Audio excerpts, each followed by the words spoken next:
आवाज हर भारतीय की बीके टाइम्स न्यूज। नमस्कार, आप देख रहे हैं बीके टाइम्स न्यूज और मैं हूं आपके साथ कंचन। भुसावल शहर के रेलवे स्टेशन पर मंगलवार शाम 4 बजे इमरजेंसी मेडिकल रूम का उद्घाटन डीआरएम एसएस केडिया ने किया। ये सुविधा भुसावल मंडल में पहली बार शहर में उपलब्ध कराई गई है और भविष्य में मंडल के 6 रेलवे स्टेशनों पर यह सुविधा उपलब्ध कराई जाएगी, ऐसी जानकारी मिली है। ट्रेन यात्रा के दौरान या स्टेशन पर यदि किसी यात्री की तबीयत बिगड़ती है तो वे अब तुरंत इलाज आसानी से करा सकते हैं। स्टेशन पर चिकित्सा सेवाएं 24 घंटे उपलब्ध रहेंगी। देश के अलग अलग हिस्सों से चलने वाली कई ट्रेनें भुसावल रेलवे स्टेशन पर रुकती हैं, लेकिन यात्रा के दौरान किसी यात्री की तबीयत बिगड़ने पर उसका इलाज करना एक बड़ी समस्या होती थी। साथ ही अगर किसी यात्री को रेलवे स्टेशन पर तत्काल चिकित्सा की आवश्यकता होती है तो उसके पास कोई इलाज नहीं था, पर अब ऐसे रेलवे बोर्ड ने स्टेशन पर चिकित्सा सेवाएं 24 घंटे उपलब्ध करने से रेल यात्रियों को बड़ी राहत मिलेगी। बता दें कि इस अस्पताल में डॉक्टर 3 सत्रों में उपलब्ध होंगे और शुल्क रेलवे बोर्ड द्वारा तय की गई दर के अनुसार दिया जाएगा। यह अस्पताल रेलवे स्टेशन के मुख्य प्रवेश द्वार के पास मुसाफिर खाने में 500 वर्ग फुट में शुरू किया गया है, जो एक्सेल हॉस्पिटल के नाम से है। बता दें कि इस अस्पताल में डॉक्टर एजाज खान और उनकी पत्नी जोहरा खान मरीजों की जांच करेंगी। डॉक्टर एजाज खान व डॉक्टर जोहरा खान बीते कई वर्षों से भुसावल शहर में अपनी सेवा देते आ रहे हैं व ऐसे में उन्होंने रेलवे बोर्ड से अपना एग्रीमेंट साइन कर रेलवे स्टेशन पर एक्सेल अस्पताल व मेडिकल शुरू किया है। आइए जानते हैं कि डॉक्टर एजाज व रेलवे प्रशासन ने क्या जानकारी दी। इमरजेंसी मेडिकल रूम ये 2018 में ये सैंक्शन हुआ था और उसकी उसका कारण ये था कि जो लोग ट्रेन के अंदर सफ़र करते हैं और वो बीमार होते हैं तो उनको सुविधा पहुंचाना। तो इसका मकसद ये रहेगा कि जो हमको ये रेलवे ने ये जगह अलॉट की है ताकि जो यहाँ पे पैसेंजर्स बीमार होकर आएँ उनका ट्रीटमेंट करेंगे और जो कॉल हमको ट्रेन पे आएगी वो जाके उस बीमारों का हमको ट्रीटमेंट करना है। उनको अकॉर्डिंग टू जहाँ भी रहेगा उनको फिर उनको वहाँ पे उनको अगर अपने यहाँ नहीं ट्रीटमेंट हो सकेगा तो उनको जगह दूसरी जगह रेफर करना है, रेलवे हॉस्पिटल दूसरे और किसी हॉस्पिटल में। सर फैसिलिटी 24 आवर रहेगी? ये 24 आवर्स की है।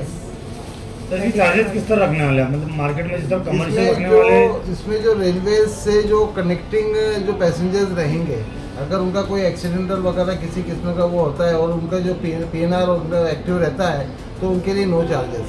लेकिन अगर से हमको जो ट्रेन के अंदर की जो कॉलिंग आएगी, अगर वो कुछ बीमार होते हैं उसको हम ट्रीटमेंट करते हैं तो उनकी 100 रुपीज़ उसकी फ़ीस रहेगी और उसके साथ में जो मेडिसिन रूम दी जाएगी उसका अलग से चार्जेस रहेगा। इसी तरीके से जो OPD के अंदर जो चार्जेस लिए जाएंगे वो 150 रुपीज़ पर पेशेंट का रहेगा और उसको मेडिसिन मेडिकल स्टोर से लेनी होगी। सर ये आउटडोर के पेशेंट भी आ सकते हैं? एनी टाइम नहीं, आउटडोर के पेशेंट के लिए तो सुविधा नहीं है, लेकिन बीइंग ए डॉक्टर ये हमारा फ़र्ज़ है। अगर कोई पेशेंट हमारे पास में किसी मजबूरी के तहत आता है जबकि उसको कोई स्टेशन पे बाहर आउट ऑफ एरिया कोई डॉक्टर अवेलेबल नहीं है और अगर वो यहाँ पे बाई चांस आ जाएंगे तो हम उसको रिव्यूज़ तो नहीं कर सकेंगे लेकिन उसका ट्रीटमेंट ज़रूर करेंगे। सर एक्टिव PNR पेशेंट जो रहेंगे उसका फीस रेलवे पे करेगी?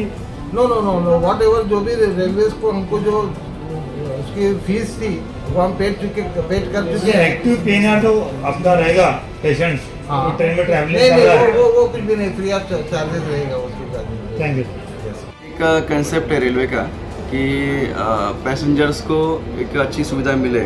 जैसे हमारे यात्री लॉन्ग डिस्टेंस ट्रैवल करते हैं तो उनको ट्रेन में कुछ तकलीफ़ें होती है। जैसे अभी हमारे पास डेली ऑलमोस्ट यहाँ पे 3 से 4 केसेस आते हैं भुसावल में, उनको पेट में दर्द, कुछ मतलब इंजरी या फिर कभी हार्ट अटैक वगैरह से कुछ भी हो सकता है पैसेंजर्स को, तो उनको ट्रेन में डॉक्टर्स अवेलेबिलिटी करना तो एक कंसेप्ट है कि पैसेंजर को ऑन बोर्ड सुविधा दी जाए। तो उसके तहत हमने एक कमर्शियल डिपार्टमेंट और मेडिकल डिपार्टमेंट के संयुक्त से एक अर्निंग कॉन्ट्रैक्ट किया है कि ये भुसावल डिवीजन में नासिक और अकोला, जलगांव और भुसावल ये 4 स्टेशनों पे हमने एक इमरजेंसी मेडिकल रूम, एक अराउंड 500 से 800 स्क्वायर फीट का एरिया रहेगा और इसमें पैसेंजर्स को इवन बाकी के भी जो ट्रेन में पैसेंजर्स के और ट्रेन में जाने वाले और आने वाले सभी पैसेंजर्स को एक सुविधा दी जाए ताकि एक OPD भी रहे और IPD भी रहे। कुछ उनको इंजरी का होता है तो उनको बैंडेज करना है तो छोटे मोटे जो IPD टाइप ये ट्रीटमेंट करना है, इन पेशेंट ट्रीटमेंट। और फार्मेसी भी जो दवाई वगैरह 24/7 तो बहुत सारे सिटीज़ में जो है उनको दवाई भी नहीं मिलती है मतलब रात के समय में, तो ये 24/7 फार्मेसी भी है।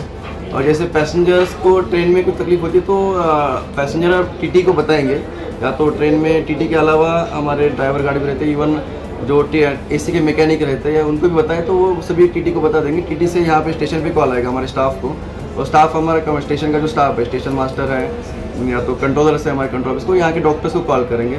यहाँ पे हमने हमारे एस विभाग ने एक रेलवे फ़ोन भी प्रोवाइड किया है, लैंडलाइन फ़ोन यहाँ पे रेलवे की तरफ से, तो उसमें कॉल करेंगे और डॉक्टर को बताएंगे कि एक ट्रेन के अंदर ये तकलीफ हो रही है पैसेंजर्स को, ब्रीफ बताएंगे, एज उम्र वगैरह सब, एज सेक्स वगैरह सब कुछ। डॉक्टर्स यहाँ से ट्रेन में जाएंगे प्लेटफॉर्म पे और उस ट्रेन के सीट पे जाके पैसेंजर्स को वो सुविधा देंगे जो भी उसको तकलीफ हो रही है। और उसके रेलवे बोर्ड ने मतलब पूरे इंडिया के लिए कुछ नॉर्म्स डिसाइड किया कि कितनी फ़ीस लेनी है, तपासनी फ़ीस और उसका दवाई का फ़ीस वगैरह वो भी ये करनी है।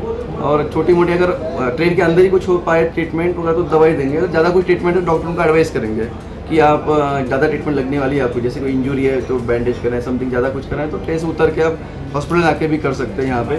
तो यहाँ पे भी कुछ प्राथमिक सुविधा का भी यहाँ पे इंतज़ाम किया गया है। इसके अलावा कुछ ज़्यादा टर्शरी टाइप का कुछ होता है तो उसका फिर रेफ़र करेंगे ये लोग यहाँ से किसी सरकारी अस्पताल या प्राइवेट जहाँ पे भी करेंगे।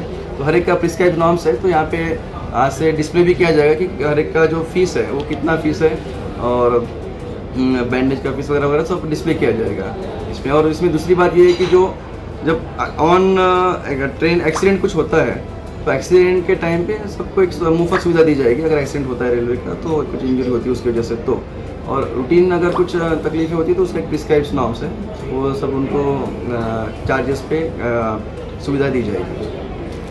जो टिकट पे दिए जाती थी रेलवे की तरफ से सुविधा, हाँ, वो अभी दी जा रही है? कौन सी सुविधा? मेडिकल सुविधा, जो टिकट पे मेडिकल सुविधा पीएनआर के ऊपर जो यस दी जाती है, अभी भी जो सुविधा दी जाती है वो फ्री में नहीं रहती है। इवन वो रेलवे डॉक्टर चेक करे या अभी जैसे प्राइवेट डॉक्टर ने अपॉइंट किए हैं तो सुविधा कभी भी फ्री में नहीं थी। उसकी प्रिस्क्राइब नॉर्म्स की एक फीस रहती है 50 रुपये 100 रुपये समथिंग, वो रेलवे बोर्ड की स्टैंडर्ड रेट है, वो पैसेंजर से लिए जाते हैं ट्रेन के अंदर, ठीक है। तो वो फ्री में सुविधा कभी थी भी नहीं और एक नॉमिनल फीस उस पर रहती है। सर जो ट्रैवलिंग में पैसेंजर रहेंगे उनको तो कोई ऐसी प्रॉब्लम आती है तो उनके लिए तो यहाँ पे रहेगा, अदरवाइज जो यहाँ मुसाफिर खाने में रहेंगे, वेटिंग हॉल में रहेंगे, उनके लिए भी रहेंगी सर? ये सुविधा सभी के लिए है, जैसे पैसेंजर्स नॉट ओनली ट्रेन से ट्रेन के अंदर जाने वाले और आने वाले वेटिंग रूम में कर रहे हैं या फिर सर्किटिंग एरिया में अभी भी बैठे हैं पैसेंजर, वो भी ये लोग सुविधा ले पाएंगे यहाँ से। उसको वायलेट पीएनआर नंबर जिसको है, वायलेट पीएनआर नंबर है, पैसेंजर है तो सुविधा ले सर सकते बाहरी व्यक्ति ने बाहरी व्यक्ति भी आ सकते हैं क्योंकि ये नॉन टिकटिंग एरिया है। हैं। वो बाहरी व्यक्ति के लिए वो बाहर का जो रेलवे के जो फ्री रेलवे की जो फैसिलिटी है वो रेलवे जो पीएनआर पैसेंजर पीएनआर वायलेट पीएनआर नंबर वाले के लिए रहेगा। सर जो बाहर के आकर के यहाँ पे अगर सुविधा लेना चाहते हैं तो उनके लिए क्या अलग से चार्ज होगा? क्या उसको जो सीजीएचएस का रेट गवर्नमेंट का चार्ज होगा, जो सिटी में जो रेट्स चल रहे हैं वो सिटी का रेट सीजीएचएस का रेट चलेगा, सिटी का रेट। सर आपने हॉस्पिटल भी उपलब्ध करा दिया, उसी के साथ साथ एम्बुलेंस भी किया है क्या उपलब्ध?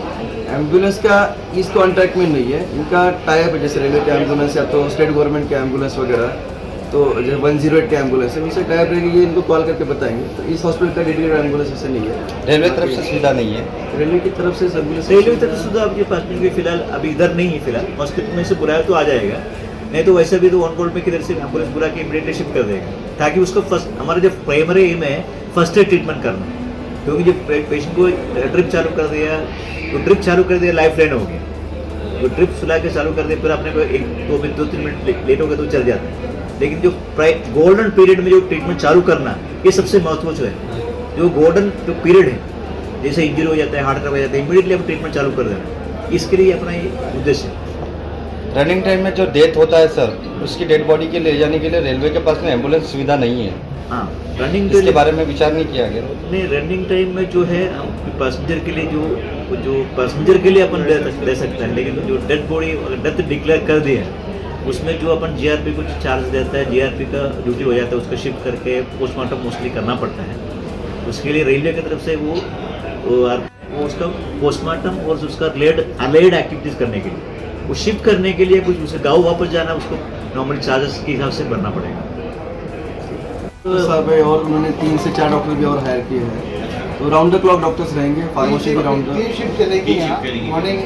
मॉर्निंग मतलब सुबह 7 से 2 बजे में लगा था थोड़े टाइम से 10 बजे तक, और फिर कंप्लीट नाइट के लिए एक अलग से उसमें पूरा है पैरामेडिकल स्टाफ, डॉक्टर्स और इसके अलावा केमिस्ट वगैरह सब।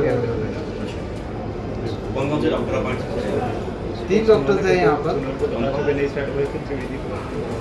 और इमरजेंसी के लिए अगर कुछ ऐसा रहे बाहर कभी कॉलिंग के लिए कभी रहा तो फिर मैं भी अवेलेबल, मेरी वाइफ डॉक्टर है, वो भी हम लोग अटेंड कर सकते हैं।